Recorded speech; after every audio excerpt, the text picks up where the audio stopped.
Hallo und herzlich willkommen wieder zu den Videos über die Bauernregeln und Lostage.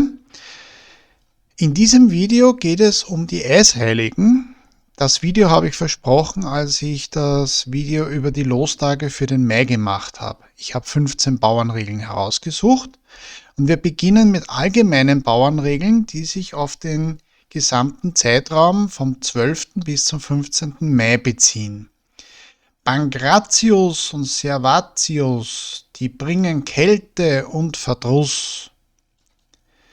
Die Eisheiligen sind ja bekannt dafür, dass sie, obwohl es vorher schon sehr warm sein kann, noch einmal ziemliche Kälte bringen, teilweise auch Frost. Pankraz und Servaz sind zwei böse Brüder. Was der Frühling gebracht, zerstören sie wieder. Das ist genau das Thema. Pankraz, Servaz, Bonifaz schaffen Eis und Frost gerne Platz. Und zum Schluss fehlt nie die kalte Sophie. Die kalte Sophie ist der 15. Mai, der letzte Tag der Eisheiligen. Und jetzt schauen wir uns die Bauernregeln an, bezogen auf einen der 4 Tage. 12. Mai, Pankratius.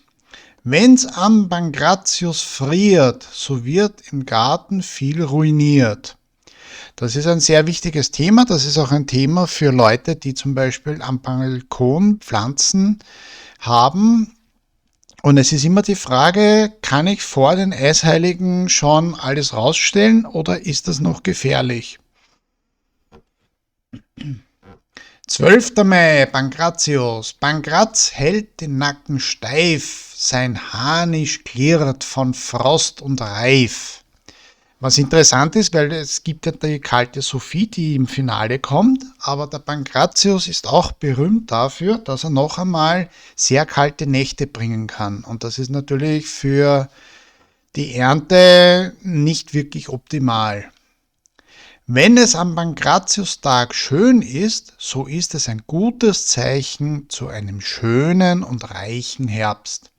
Also wir lernen, dass es nicht nur Negatives gibt, dass der Frost Schaden verursachen kann, sondern es gibt auch Bauernregeln, die darauf hinweisen, wie die Ernte ausfallen könnte oder wie das weitere Wetter ist, wenn es an einem dieser Tage ein bestimmtes Wetter gibt. Allerdings sind diese Bauernregeln eher selten.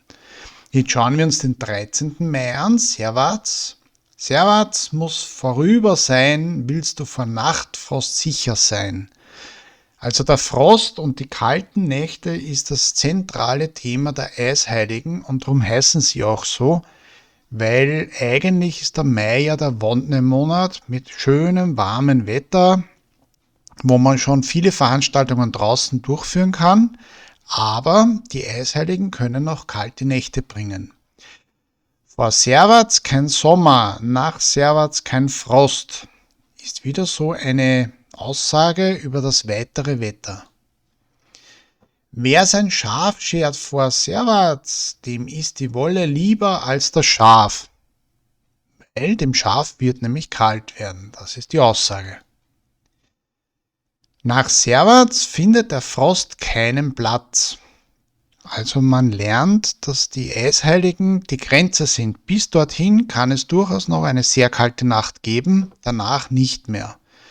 In den letzten Jahren war es eigentlich so, dass das Wetter schon viel zu warm war, aber auch sehr trocken. Und durch die Trockenheit kühlt der Boden leichter aus und daher hat man das Problem, dass es viel früher zu blühen begonnen hat und die Nächte haben dann ein Problem dargestellt. Auch im Mai, auch abseits der Eisheiligen.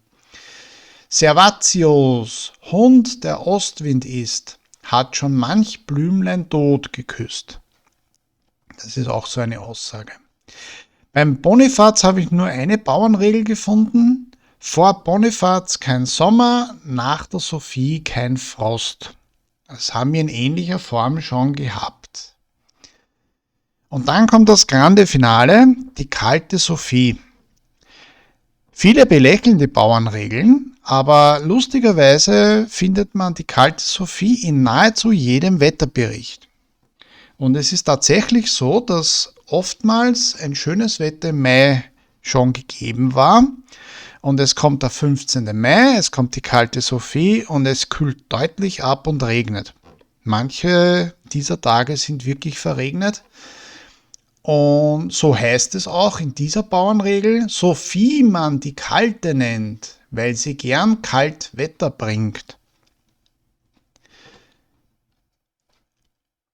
Vor Nachtfrost bist du sicher nicht, bevor Sophie vorüber ist.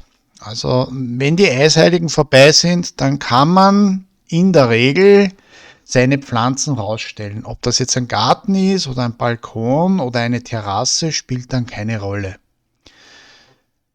Und dann haben wir noch eine Bauernregel zur kalten Sophie.